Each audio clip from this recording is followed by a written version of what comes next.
behind what happened. But first, we're gonna talk about you before you went to Korea, before you became an idol. What were you doing? I know you were a singer-songwriter, so before you even became an idol, what kind of work were you doing? What's your background? Okay. So before I became an idol, I was pursuing a music career my whole life. My dream since I was 5 years old. I was like, Mom, I'm gonna be a star. I want to be on every stage. I want to be in theater. I want to be on TV. And I started writing songs when I was 6 years old.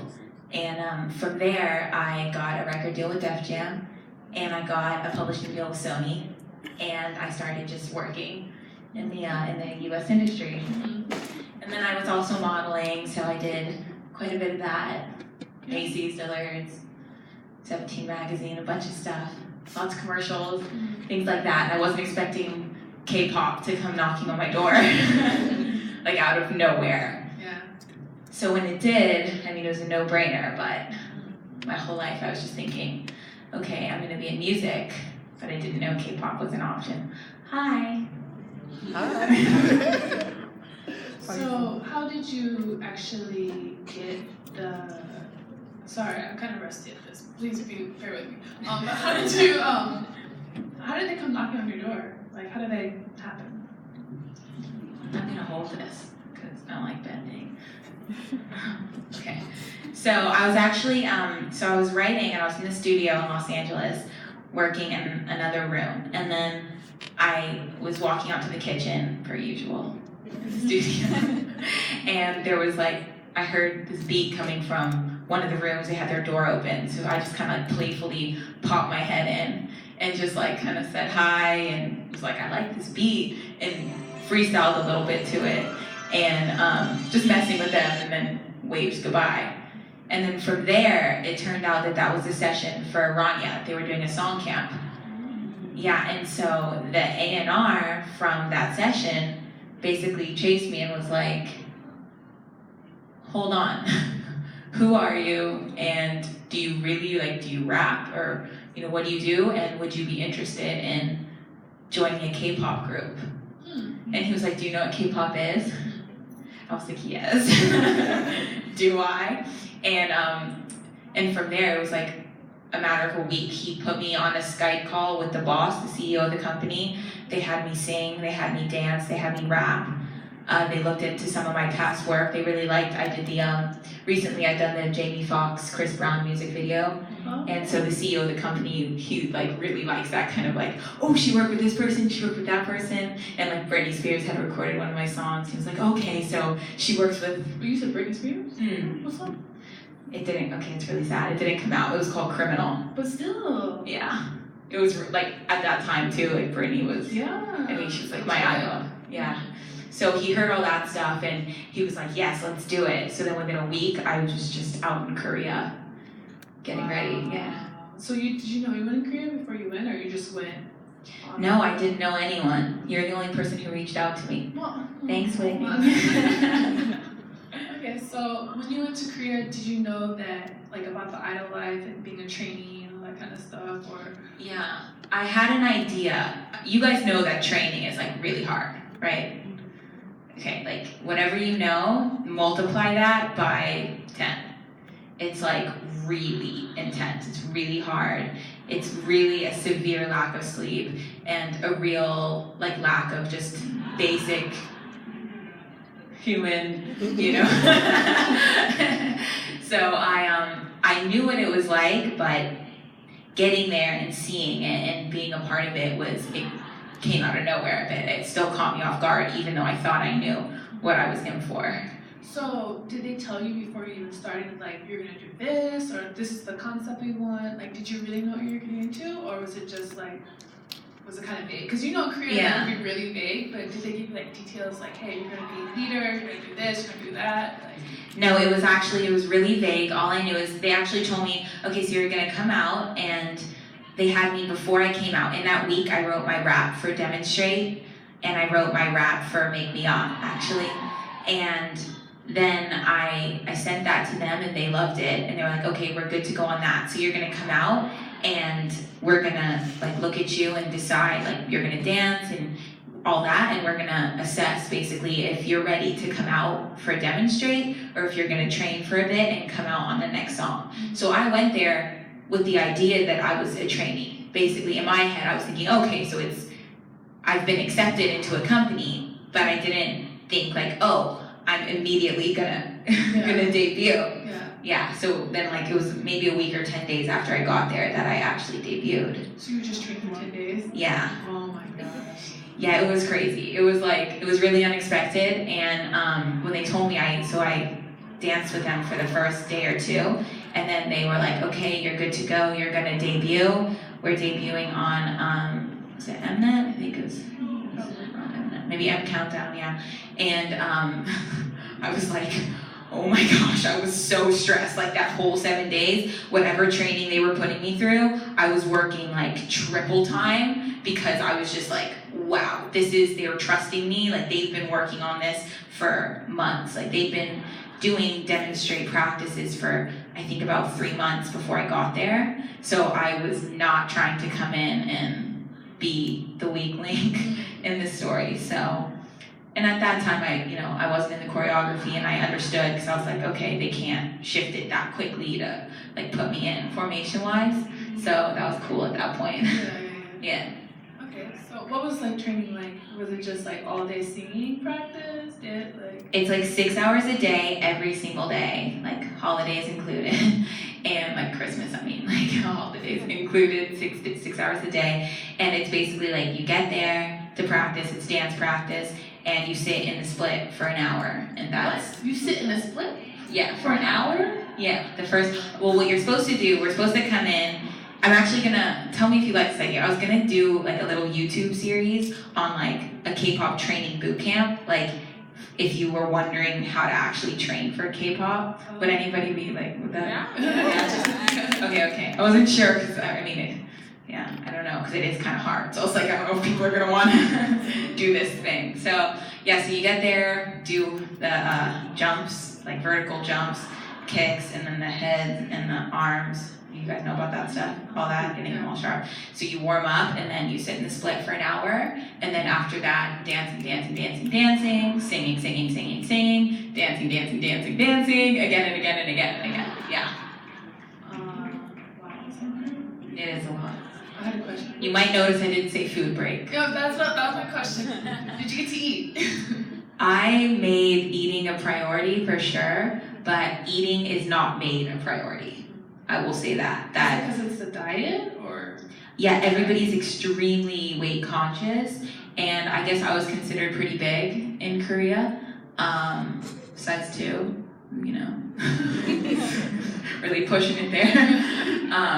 And yeah, they put a lot into weight and into, their idea of a diet is different than my idea of a diet. So for them, it was a lot of kind of, fasting periods and then, small amounts of food. But I need, if I'm gonna exercise for 6 hours, I need sustenance. Give me some sustenance. Yeah, exactly. So when you met the other group members, how was it like? Were they welcoming to you? Did you guys get along? Was it awkward? When I came in, so there were a lot of cycles of girls, right, while I was there. So demonstrate, it was me and 2 new girls and 3 of the original girls. So that was one dynamic. So when I walked in, I was super excited, and I just really felt like it was gonna be like one big, just tight-knit friendship, because we were gonna spend so much time together and everything. And when you look at girl groups and you see how they're having so much fun together, it seems like, okay, they have a really, sisterhood, yeah. So that's what I was expecting, and I went there, and I got, somewhat of a warm welcome. Some of the members were more welcoming, I guess, than others. Some, showed me like real care and did a few nice things to make me feel more welcome. But I guess the blend between not knowing the language that well at that time and trying to understand culturally the difference. It was a little bit of a gray area. I didn't feel altogether comfortable all the time. And then when the new phase came in, that was also a whole new story. And I would say that was a much harder time. Yeah. When were you appointed the leader? Was that after the second phase? I was appointed the leader basically right after the original 3 left. The CEO of the company came in and he basically sat everybody down and we would have these team meetings and he told them like, even though her Korean isn't up, fluent or anything, based on her experience in music, in the music industry, and professionalism and work ethic, I want to make her the leader. And he asked me like if I would be willing to do that, and of course I was willing to do that. I was like, yes, another dream come true, let's go. But it was also more stress because you do need to speak Korean, and it's one thing to be able to study and learn and know. It's another thing to be at a music show and producers are speaking really quickly in Korean and you're like, yes, I got it, so yeah, that was. Did they try to help you learn Korean? Because I know like a lot of foreign idols, they have like 5 hours a day like learning Korean, so that's how they learn so quickly because they just spend so much time learning. But did they help you at all learn? Or? I didn't have a teacher. Like I learned just off of a book, and I learned off of just printing vocabulary words, and then I studied grammar out of books and off of the Duolingo website. You guys should try that if you haven't already. So it was like all self-study? Yeah, it was all self-study, and then I just tried my best to really just listen all the time because that was the main thing, was getting between, like I just said, learning technically Korean and then being able to converse and understand, like slang and just the daily conversation is so different. So I tried my best to just immerse myself and let people speak to me in Korean and try my best to figure it out. Yeah, because the other members, they don't speak English, right? Yeah, no, they didn't speak English, but ZU, who was Soji at the beginning, she speaks a bit of English. She was really confident in her English. So that was cool because she would always look at me and like, you understand? And then she would try her best in English, and then I would speak a little bit Korean, and she would, we would meet in the middle. So how was it like actually performing in music shows? And before music shows, don't you have like mini photo shoots or whatever, like press conference kind of thing? Yeah. How was that all like? That was really fun. So I actually was so caught off guard at Music Bank the first time I went because I didn't know we were going to Music Bank. Hi! I didn't know we were going to Music Bank, and so I wasn't expecting the press before. So I like rolled up, like my hair wet and wearing like my big baggy everything that I like to wear. And everyone was like kind of looking at me, and then one of the managers was like, there's gonna be pictures. And I was like, I know, I'm gonna get ready. And he's like, no, now. I was like, when now? He's like, right out the car. He's like, they're right there. I was like, we're at Music Bank. I was like, oh my God, what? This is my first, it was like my first time at Music Bank, and I'm dropping the ball right now. But yeah, that was one experience. And then at music shows, it's literally everything that you want it to be in life. Yes, it's like everybody's backstage together, and like the people who go on in front of you and go on behind you, you're basically with them like going through the whole day because you have sound check, you have camera check, then you have live, and then sometimes you have a live show for the audience after that. So you're always like seeing them again and again, and it's a lot of bowing, and then you can talk to them and everything like that and make friends. Did you make friends? Did you spill the tea? I don't know. Like any guys looking at you? I mean, I'm just curious. You don't have to say it, but. Yeah, I will say, I got a few numbers, like slipped my way during Demonstrate. That was a good time. That was a good time. Oh, what's really funny? Let me just tell you. So somehow I did not get the memo about not like dating or whatever. I didn't like really understand that applied somehow. So one of the boys in one of the groups, who was like a big group, and it was during Demonstrate, and we were behind him all the time, and we were doing a lot of bowing, and he was like, I'm your fan. I was like, I'm your fan. And then we were just, you know, doing a lot of that hi, and then he was like reaching, and I was like I didn't know what we were doing. And like he was reaching, so I was reaching, and then like I got a thing in my hand, and it was a cacao ID. And I was like, wait, but I don't know how to use, like I don't know how to enter it. I was like, can we do phone numbers? So I didn't know how to do it. So that next morning, that was like at the end of the night, backstage. It was at Inkigayo, I think. And the next morning, I was in the car with my manager. We were alone. She picked me up first, and we were on our way. And I like pulled it out, and I was like, "Hey," I was like, "Someone gave me this, and I can't put his information in. You know, can you help me?" And she was like, "What? Who? How? Are you? Is this him?" And I was like, "Yeah." And she was like, no. And I was like, wait, what? And I was like, give it back. And she was like, you can't use it. And I was like, really? She was like, no. And that was like the end of that. I didn't mention it ever again. I won't say what I did with it, but let me just, I did figure out cacao after that. I made cacao a priority. Yeah, you don't want to get any scandals, because then it's like over. True, and then I was so like innocent to the whole thing. I remember saying to her, I was like, why no? I was like, why is this a bad thing? I was like, we can do the album thing where we go up and we trade with them. She's like, no. She's like, we're not doing any of it. I was like, okay. Yeah, girls and boys are separate. Exactly. Yeah, it's just different and separate. Yeah. So did the idols treat you? They're pretty friendly though, like, because Yeah. obviously you're not Korean, but like the other idols were really, really nice. That's like good. really nice. I'm telling you, so many of them who I look up to, like who you guys know about, were telling me I'm your fan and it's very like exciting to see you here. And that made me feel really, really welcome because I didn't feel welcome all the time. You know, a lot of times I really felt like an outsider. when was that? When did you feel like an outsider? Like within your own company? Yeah, I felt like an outsider a lot of just, I was really alone, like during the whole experience. It was like I wasn't really, like, I don't know, I wasn't like part of, I don't know. It was just like, it was me, like I felt, you know?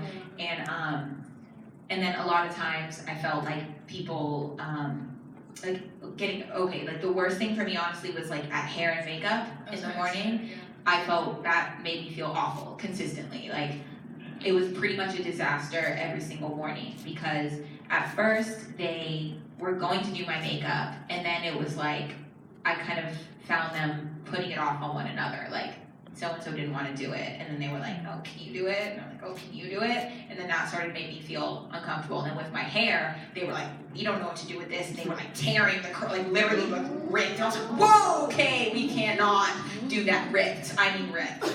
Ripped, I know, the horror in your face. Yeah, so that was really hard. And then, okay, so then let's go forward to where that wasn't working out and I was feeling bad about that. And then like with the makeup, they weren't, you know, getting my color. They were just using whatever they had and then like putting bronzer on. And it was like, I was still like way, way lighter. And I didn't really want to change my ethnicity to go on stage. I was just trying to like have my face, my blemishes covered, you know? So eventually after that wasn't working out, we agreed that I would do my own makeup. And I was like, all right, that's fine. So I was doing my own makeup every morning and then they were gonna do my hair. So we agreed for me to wear my hair straight for Start a Fire so that they could handle my hair. And I was like, all right, that's fine. So it's gonna be less damage, I guess. If I, like literally for Start a Fire, we straightened it one time. And that whole promotion, we didn't put heat on it again. Like my hair will stay straight forever, like if you straighten it. So I agreed, I was like, all right, we can do straight hair and then they'll do my hair. But every day it was like, I was the last to get worked on ever. And no one would, like we would sit there and they would come and get each one of us. And no one would come get me, like ever. I had to like just do it and then I would go to a manager and be like, it's like 10 minutes till we leave, like I cannot, and they're like, oh yeah, can you just wear your hair like that? And it was like, well, I can, I guess, but like everyone else is getting their hair done and having different hairstyles and you know, like what, I just didn't understand. And that consistently on a daily basis made me feel really bad. And there was a lot actually of like chitter chatter that I could understand in Korean of people saying mean things when I was in there, you know, about not wanting to like touch my anything. And that just made me feel bad every day. Yeah. So back to the idols being nice to me backstage, I was like, okay, Yeah. I feel good again. Yeah. And what about clothes too? Like, did you dress yourself or did they dress you? Like, because I know you talked about your shoes, like they didn't have your size or something. Yeah. So you like brought your own shoes, but like for clothes too, was it? Yeah, it was consistent that, well, for whatever reason, I wasn't given the same outfits as everybody else. Right. They just weren't made. Like they had custom made, and I came and like I didn't have a dress. And I was like, do I have a dress? And they're like, no, you don't have a dress. I was like, okay, so what am I wearing? They're like, did you bring something? And I was like, maybe. Like, did you tell me to? I don't know. So yeah, the clothes out was weird, and the shoes was weird. They definitely never got my size in shoes, so I was wearing my shoes all the time, and on stage, and you know they're not meant for stage. They're just like normal shoes. So there was that, and then the bra issue, which was funny too. They were like claiming that there weren't any bras my size in Korea, and I was like, what? Like, I mean. Like, we're not in Antarctica, like, can we get, like, sure, we could go somewhere and find something. Right. Or there was a lot of excuses too, like, oh no, that place is closed. Oh, and then I was like, I discovered that Dongdaemun was open for like 24 hours. So it was like, they're really, I don't understand, like, why, but there were a lot of styling issues too, like, and then, yeah, like, well, she doesn't, like, look right in this, or she doesn't look good in that, and, you know, I don't know. Good is subjective. To me, it's like, I thought I looked alright. Yeah. No, you look good. I thought you were slaying, but. So do you feel like, because you were kind of left out so much, like you didn't look the same as the group, and then like, do you feel that they wanted you as more of a feature for the group, or were you, I mean, you were the leader, but were you like, do they really want you part of the group, do you think, or was this like a publicity thing? What do you think? Well, at first, everybody, like the internet was saying like, oh, this is publicity, like they're just using her. And I really didn't see it that way, like at all. Like I felt like, okay, I just couldn't fit in the choreography because of the timing or whatever. And I'm a quick learner with dance. So actually, I remember we had a dinner after like the first performance went really, really well. The boss of the company, who I have to say, like to this day, like I have a real soft spot for him. Yeah, like we really got along on like a real level, and I feel that in an industry that, like the fact that I was like the first to not have any Asian in me at all and be black, and you know, for them to give me that shot, like regardless of what happened after, I have to give, you know, I have to give you that thank you for giving me a chance, you know, when no one else is. So for him, we had a good relationship, and I remember he took me out to dinner with the choreographer after Demonstrate like went well, the first show or the first two shows, and he told her like, okay, I want her in the full choreo, and he was like, how quick can you learn it? I was like, if we have a day, I was like, I could learn it in a day. But we were busy. I remember we were promoting so much, so at the time it didn't feel like purposeful. It felt like, okay, like we just haven't had the time yet. It's just not happening yet. But then as things went on and I was confused and I wasn't really getting answers, then I did start to see the side of like, oh, this does look a little more like a publicity thing, because I was like front and center on everything.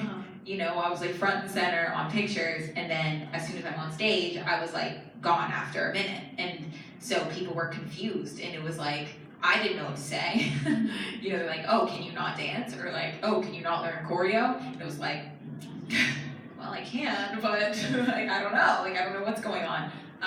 So I did start to feel, to this day, I'm confused. I don't fully understand what happened, but I can see how it could have been more just, oops, here she is. Yeah. And then someone pointed out, they were like, they did change the name to Black Pearl. And I was like, huh, also didn't see that. Yeah. But yeah, so I'm really not sure, but I can see how it's, yeah. So what were some of the biggest challenges for you, like besides the hair and makeup, what were some other things that were really difficult for you that kind of was like a breaking point for you to eventually leave the group? For me, I put safety is first, health is first. So when I departed from Rania, actually, I'm curious. I want to see just like a show of hands, how many people think I was kicked out versus how many people think I left. I'm really curious because I always see mixed things. Alex was kicked out of the group. Be honest. I mean, because we're just we're gonna tell the truth, so we're gonna be honest. Somebody said that. So everyone else, someone said that. I didn't say it. I heard someone say it. I heard it last time. Okay, who thinks I left? Because we were just going like this. Okay. So yeah, so I did leave. But I didn't leave because I didn't want I didn't want the K-pop dream anymore. I left because I was at a point where I actually didn't feel safe. Like I felt like safety is first, health is first, and I thought this isn't a situation that I feel good about, like having my parents in another country and like thinking everything's good, and then they wake up to bad news, you know? And I was like, nothing's more important than safety or health. And at that point, I made that decision. It was like I had been unhappy and uncomfortable and under a lot of stress and in a really bad place for a really long time. But it wasn't enough to make me leave. You know, nothing was enough to make me leave outside of physically not feeling, you know, content, like with my health or safety. So at that point, when that hit me 100%, like this is not good, that's when I wrote a very polite letter resigning. Yeah. So for as contract wise, like you were just able to you didn't have one of those like slave contracts. You know, have you heard of those slave contracts? That's what they're called, sorry. It's like 7 years and it's like you do everything they say. Right. No. They my company actually they're pretty cool with their contracts, honestly. Like there's some stuff I can't talk about, there's some stuff, you know, but they're not one of those companies that locks you in forever and controls you like that. Able to just go. Yeah, well, it wasn't as simple as just going. Just go. I'm sure you remember this time. Yeah. But I wasn't like, they weren't like, you have to stay. You know, it was like, think about it, I'll think about it, you think about it, okay, bye. So would you ever go back and join another group? Or do your own solo thing?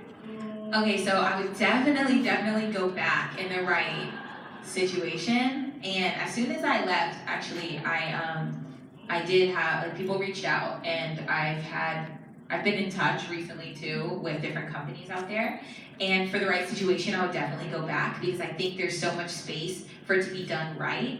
And I feel like having my foot in the door already and kind of creating that is going to be a lot easier than like someone else who looks like me, or, you know, just anyone who doesn't look like the cookie cutter mold just breaking in, you know. So I feel like I have a little bit more I could pave to make the situation more open. So I feel like my job's not like really done. Like I feel like I didn't fully do what I wanted to do. Yeah. So I would definitely go in the right situation. And also while I'm here, I've been working on Korean songwriting. Like as I get better at the language, I've been learning how to write and working with Korean songwriters and Korean artists. And I'm gonna do like a fusion project. So it'll be all written by me and, you know, and collaborators, but like a K-pop and my US sound fused together in the meantime. I like it. I like it. So we've been going for 30 minutes. I'm sure. Does anybody have any questions? Oh, okay. There's a mic. You can come up. And I left out a lot, so just. Do you think other girls can like do what you did? I definitely think other girls can do what I did. I think, like I said, it takes one person pushing and opening a little bit, and then many people can come and do the rest of that and push it the rest of the way. And I think the key is, I think you have to consistently audition and be really prepared. And, you know, take it really seriously, because I think the more that it becomes commonplace to see a variety of, you know, types in these auditions, I think that it'll get to a point where they can't deny it anymore, because if they don't pick it up, someone else will pick it up. You know what I'm saying? So the more that it starts to become regular, they're gonna start looking around like, ooh, someone else is gonna do it. We gotta do it. We gotta jump on it. Exactly, because that's just how the music business works in general. So I think there will be more opportunities, but we have to push for them. They're not just gonna like appear. Yeah. But you also have to have a thick skin, as to say. You definitely have to be really confident in yourself and really know who you are, and, you know, don't let other people's words break you. Thank you. You're welcome.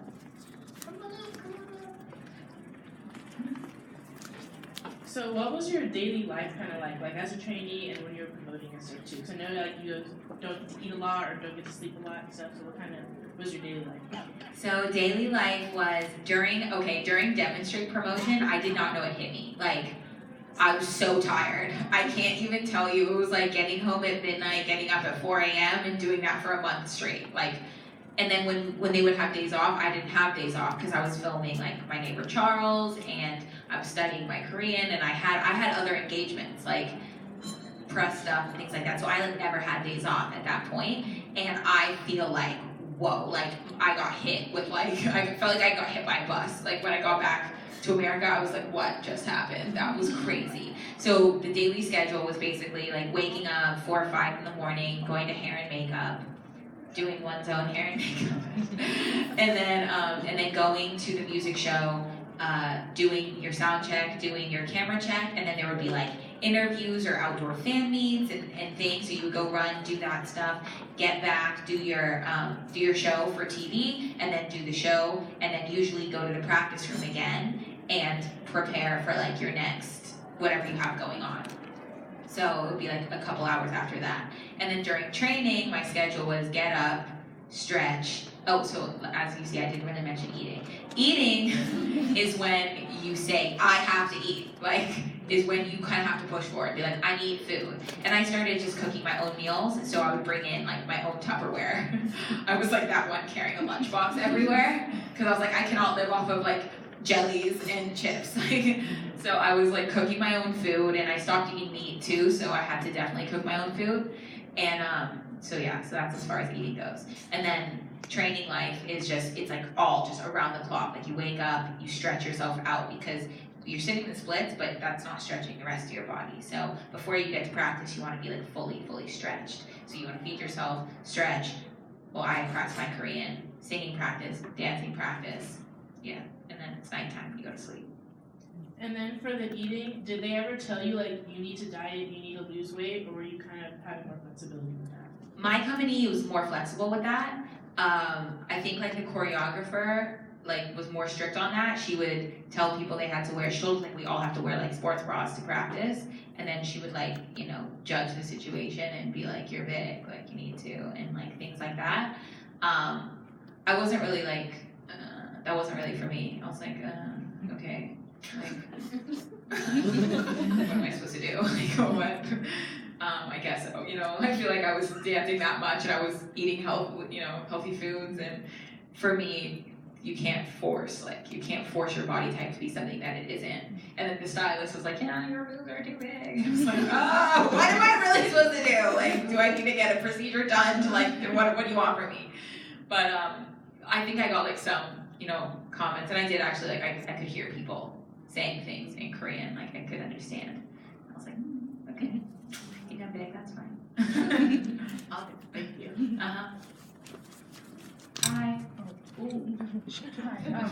I was thinking, would you ever consider starting either your own company or collaborating with other people so that people who aren't a size 2, who don't fit in that image, no matter how much they try, would you ever consider doing something like that for them? Wow, that's such a good idea. I can't believe I never even thought, like, the best thing I thought of was like doing a YouTube, like, instructional video. That's really, I would definitely, like, I never had that idea. That was fully your idea. I will not take credit for that. No, I think you have some of the same basic that I think deserves to be in that industry with, like, the health and food, and you have the idea. I just thought of it because you were singing it. So, I think those qualities deserve to be in the K-pop industry, and they're not there. And a lot of us are following and seeing our idols on there, and sometimes we don't know what they're going through and what, Yeah, I did want to say, I think a lot of idols, I feel like I do feel bad for them because it is really, really hard, and the pressure that they're under, and like the way that managers like will treat idols is like really controlling and all-encompassing, and so you really don't know like how hard it is or what they're going through because they have to smile. Like you have to remember that, like smiling is not optional. Like you are supposed to look a certain way. So you don't know how they're feeling, and I do think it's really, really important to remind your idols that you love them regardless of everything. Like, it's not about, you know, their physical appearance all the time, that you love them for the work they put in and for the person who they are and for their talent.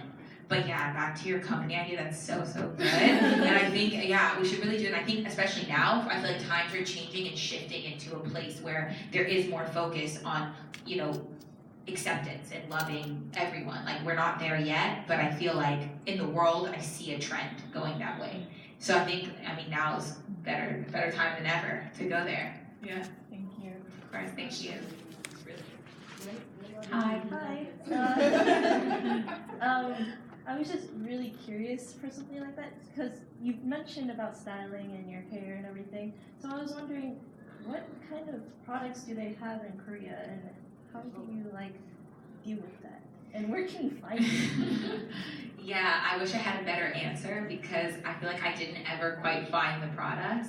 I know that when I first got there, I was told like pretty outright, like, we don't have that stuff. Like, we don't have curly hair products because we don't have curly hair.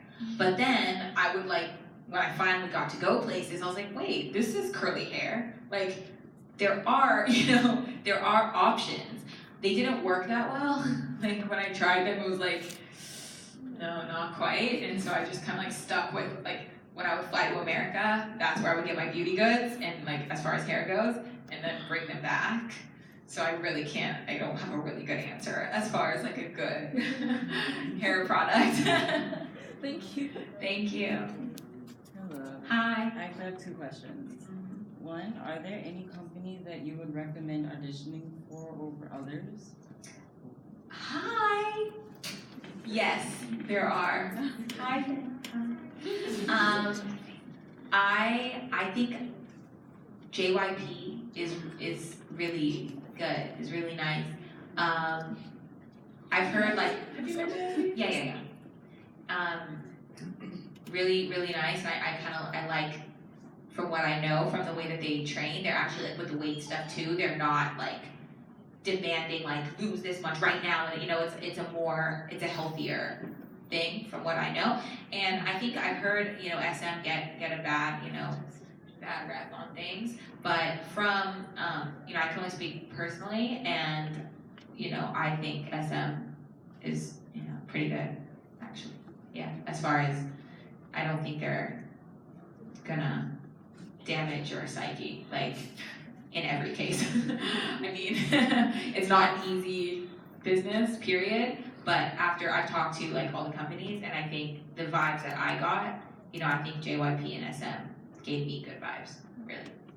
And my second question is, you mentioned that you felt unsafe. Was it something within the company that made you unsafe, or was it rabid fans? What was it that made you feel unsafe? I felt like it was definitely not fans. Like, the fans in Korea are so like respectful until, you know, you get the, you know, obviously you get the extreme cases where they come and do like really crazy stuff. But on a daily basis, like, they're really respectful. Like, they don't like intrude into your space. Like, they're really nice. But it was, I just felt like, as a general rule of thumb in my life, I don't surround myself with people who I don't see eye to eye with on like the basic principles, like basic, the way you treat other people, like the way you treat yourself, just the way that, you know, honesty, compassion, things like that. Like, I don't surround myself with people who we don't see eye to eye. And I felt like within that situation, there were a lot of things happening where it was like, whoa, we are on such different pages. Like, this is not a safe way to exist. Like, it's not safe, it's not healthy, you know, and yeah, so it was within the situation. Yeah. You're welcome, thank you. Hey girl, as many as you want. Okay, so it says in like the little paragraph thing that I got that you like were scouted in Los Angeles, but like, did you ever try like to audition in other companies before, or did it was out of nowhere? It was out of nowhere. I never tried to audition. Like, I really applaud anyone who tried to audition, like, just out of nowhere, because I never thought that it was possible. Like, being a K-pop fan, I was just like, to me, that was a different world. I was like, that's their world. Like, it's awesome, and I'm a fan, and I can watch it, but I just didn't connect, like, I could actually be in it. You know, I didn't see myself as ever being something that they would look for. and I was completely caught off guard when they asked me. But yeah, so I had never auditioned or anything. It was just, I was plain scouted. Well, I do not know, it's crazy. Yeah. And then, what was your living situation like? Did you Just live want in to ask dorms? that. It was like, Where where did you live? Were they nice or anything like that, or kind of low quality?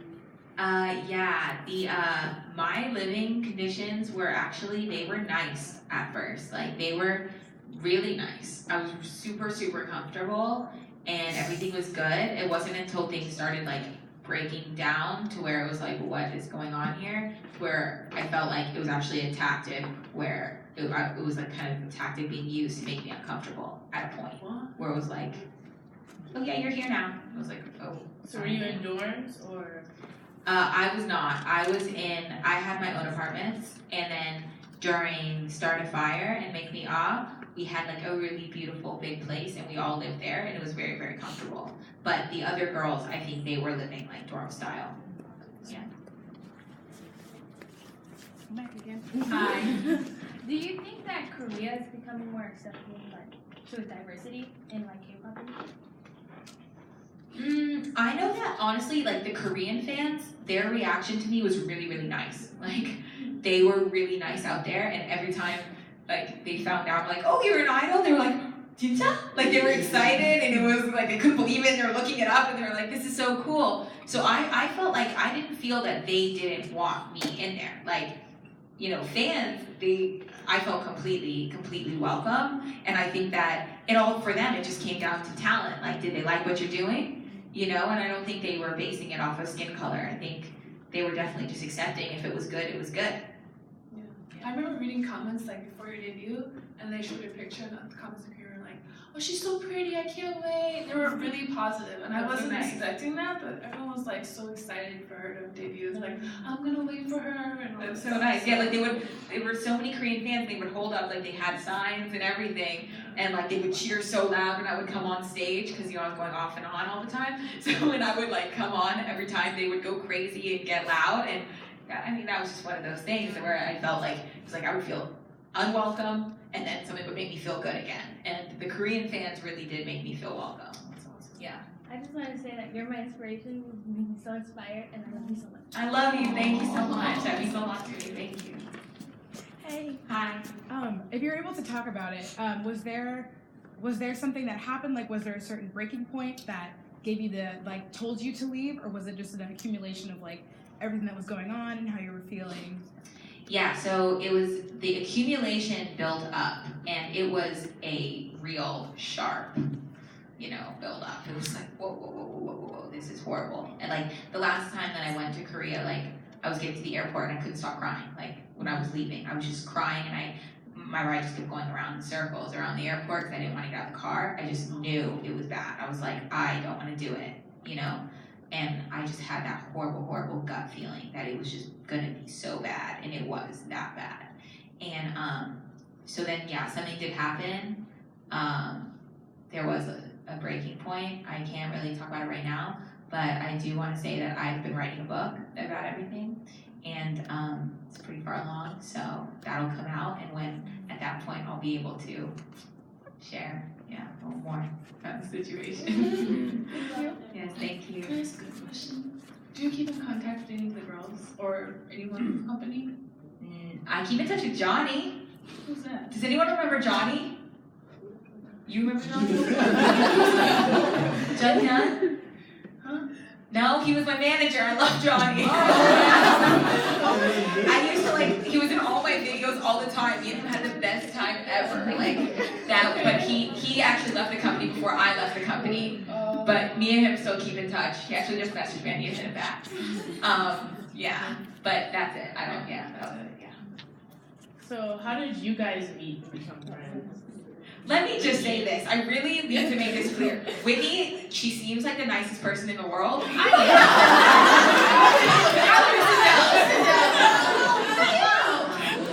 ahead. But she's actually even nicer than you guys know. That was so cheesy, and I did not mean for it to come out that way, but I am so serious. She just cold messaged me out of nowhere and was like, I saw that you're in Korea, and if you need a friend, like, I'm here. She is so nice, and she was there for me, and as soon as I called her and was like, actually, yeah, like, I was so surprised. I could actually definitely use a friend. We met up, and we just hit it off right away. She introduced me to other friends. It was just like, that was the first time that I actually felt really welcome, and I started going out in Korea and enjoying my life. Like, before that, I did not do any of that. Like, I just felt like I was in the idol life, and that was it. I did not venture, I did not shop, I just didn't. You know, I saw some of the cultural landmarks. I thought that was important just to understand the culture. But as far as just having fun, I felt like I couldn't do it. I just felt like trapped. And so as soon as like things started opening up, we went on a picnic and dance classes. Everybody should. It was so much fun. And that's when my Korea experience, like, actually, I was like, wait, I love Korea. Before that, I was like so confused, like, what do I like, what? And then it was like, wow, this is such a great city. This place is great. Sorry, what were we talking about? Oh yeah, we were friends because of her. I just shot my shot. Shooting my shot. Who is this nice young gentleman? Hello. Hi. So my question is, if you were to collab with one K-pop artist and also an American artist, who would it be? That's a good question. You're welcome. Just one. One is hard because it like changes with the comebacks. Like every time someone has a comeback, I'm like, oh, that one. I need to club with them because that was fire. Did anybody like really just dig the J-Hope mixtape? Yeah. I just love that. And I mean, BTS would be amazing, but like J-Hope, like, yeah, I feel like this is his moment. This is like, he's like rising and shining right now. So I kind of at this moment, like when I listened to the mixtape, I was like, man, I see myself on a chorus. Like I see myself on a hook. So yeah, there's BTS. And an American artist. That's tough. I haven't been listening to American music in so long. Can you guys name some American artists? Lady Gaga. Anyone else? Janet Jackson. I love Katy Perry. Ariana, I love Ariana. Janelle Monáe, that's a good one. But I don't see us, like, I don't know how that would go. I don't see the... Tinashe? Girl, that's why we need to collab. Okay. Maybe, Who's that young guy? Nobody said yes. oh, the one you like? The one Faye likes. Who does Faye like? Shawn Mendes. Yeah, Shawn Mendes. Wait, Oh, you're in Charlie. Oh, you're right. Shawn Mendes. Woo! Good question. Hi. First, I just want to say thank you to both of you because seeing people who look like me doing stuff in the industry is so I'm an aspiring creative. I am doing a YouTube channel right now, and I was wondering, would you guys ever, either of you, think about mentoring someone who's younger, trying to get into the industry, trying to spread their wings and like give advice, or like do a series on advice about doing the whole creative stuff? Yeah, I was thinking about doing that. Like, I don't have an active YouTube channel, obviously. She has so many vlogs from Korea. She's got to edit them and put them up. Yeah, we did so much. And I really have like folder on folder of content. But I was thinking about doing a series on that because I get so many questions and I try to answer all of them like in DMs, but it would just be so much more efficient if I put that out. So I mean, if you guys are like really want it and you guys will really like send me stuff and you know watch and everything, but I will definitely do it. And just send it, I'll make like an email and you send in your questions and I will definitely, yeah. That's great. Thank you. Thank you. Hi. So we talked about like your past and like what you did in Korea, but like what are your plans for the future? Because you had mentioned a book, but like any collabs or future songs coming out or anything like that? Yeah, my US, like my American music is all ready. It's an EP that I am like, everyone says this like, I'm so excited for my music to come out. But like, I'm so excited for it to come out because I've been working on it for years, and I actually like I fully trimmed it down to where it's only like my favorite of my favorite of my favorite of my songs. You know what I'm saying? To where it was like, if it was like favorite, I would just scrap it. It was like, nope, only like these are going. Yes, like I meant what I said here, this is going, you know? And so I'm really excited for that to come out. I think that you guys are gonna really, really love it. It's very honest, and a lot of what I went through in Korea influenced the music that I wrote. I discovered a new strength in myself in Korea, and I discovered a strength in solitude in Korea because I felt so alone all the time. And it taught me that I'm completely independent, and the music I wrote is like coming from that place. So I think it'll make a lot of people feel that strength in themselves when they listen. And also, I'm working on the fusion stuff, the K-pop fusion records, where I'm singing in English and Korean, and I'm writing it too. So that'll come out. And then the book, yeah. Is there a tentative date? The US record's coming out before the end of the year. I've had like some health things that got in the way of me shooting all the visuals I wanted to shoot. So I'm taking care of that. Like KCON's about to end, and then I'm gonna take like a little bit of time to just get that sorted out. I have a few doctor's appointments, just things to do. Get all that sorted. I have to get a surgery on my wrist. And then after that, everything will be shot, and then, because I don't want to put it out without visuals. That's my whole thing. It's like the music's there, but we're K-pop fans. We need a visual, yeah. So that's where I'm at with that. And then on the book, that'll be done by the end of the year as well. Yeah, and then the K-pop fusion project, I think look for that top of 2019. Yeah. Hi guys. Kiss, marry, or kill? It's getting real in here. Take a drink. So J-Hope, J-Park, Look at the horror. or Lane.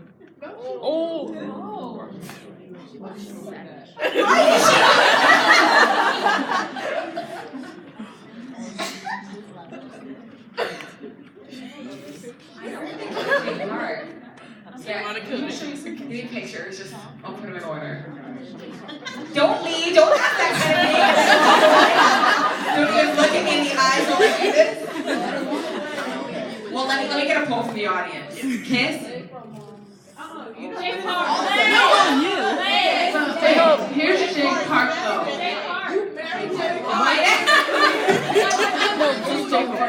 Wait, Kiss, I know. I'm gonna kiss Jake Park. So kiss Jake Park. Okay, kiss Jake Park. Who else?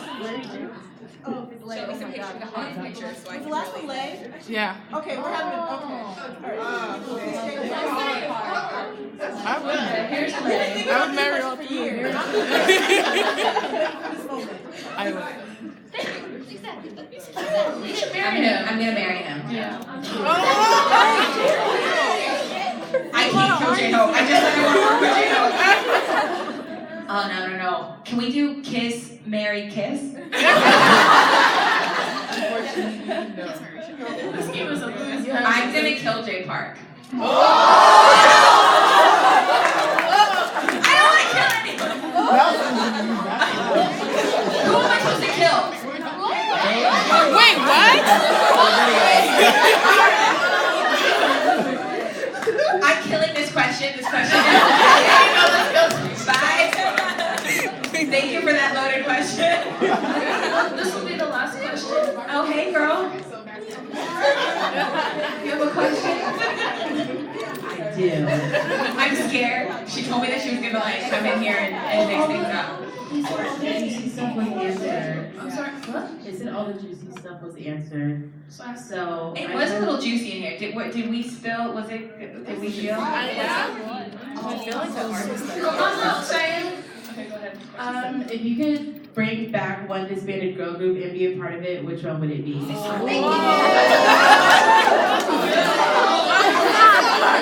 you.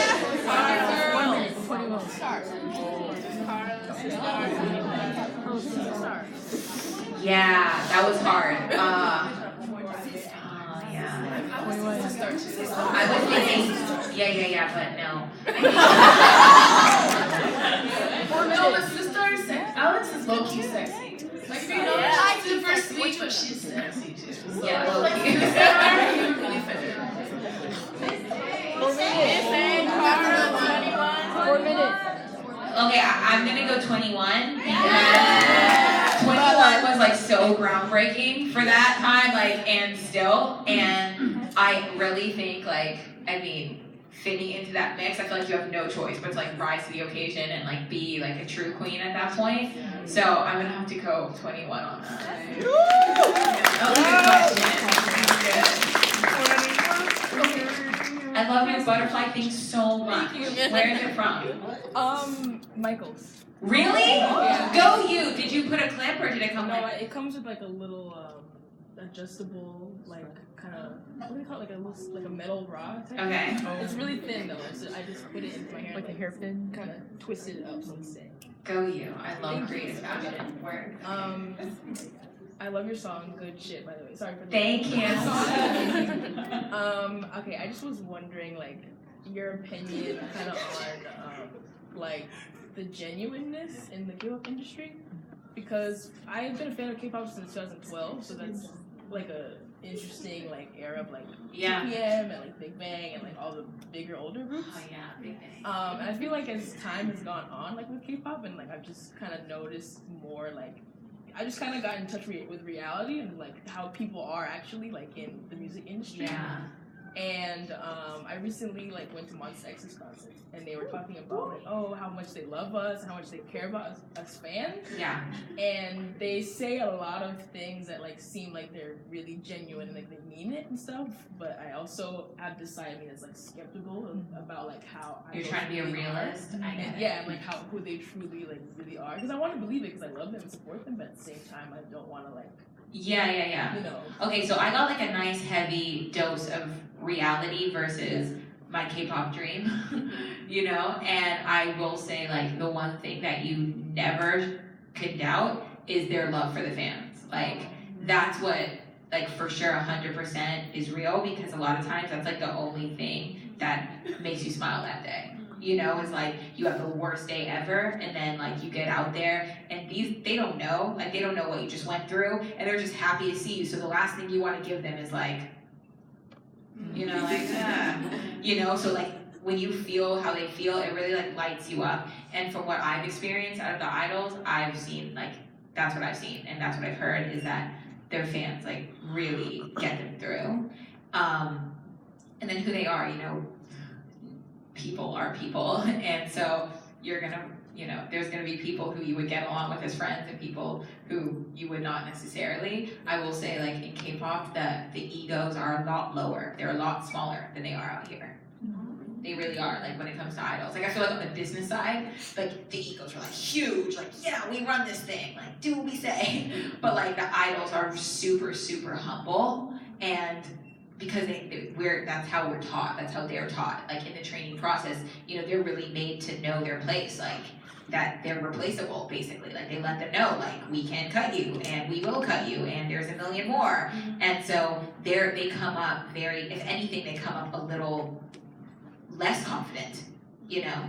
So, you know, you get the few that are like really feeling themselves, but on a whole, out of the people I met, they're extremely humble, a little like unsure, really, and nice people. Thank you. Good question. Yeah. Thank you. You're welcome. You're so cute, by the way. So I guess we will wrap up. We went over a little bit. So oh my gosh, I totally forgot. Alex has some signed pictures to give out. So let's do a speed round, and if you get the answer right, then you get a picture. Look at her cute green nose.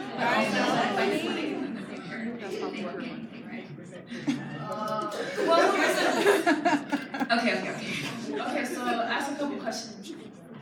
Favorite basketball team? What's Alex? Not yours. What's Alex's?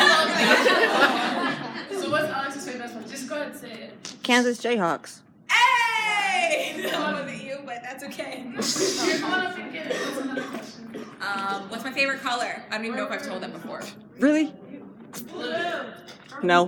Purple. Who said purple? Come on up. There's a lot. So Oh, what's my favorite Korean food?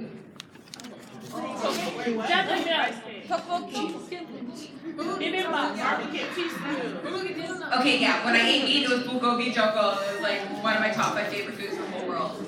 I got a question. How tall is Alex? 5'8". 5'5". Who said that? 5'5". Stand up. That was you? There's that. How tall are you? Let's do a height. Who said 5'6"? Come on up. Who said 5'7"? Oh. I'm giving it to you because I Who said 5'10"? Tall enough. Oh, wow. Speaking of tall. 5'11". I died. Okay, well, also I just. Yeah, you can just give him that. Okay. So afterwards, she'll stand over here if you guys will take pictures or whatever, and she has so many cards, so you can get a free card. Yeah, I just wanted to thank you guys for coming, so I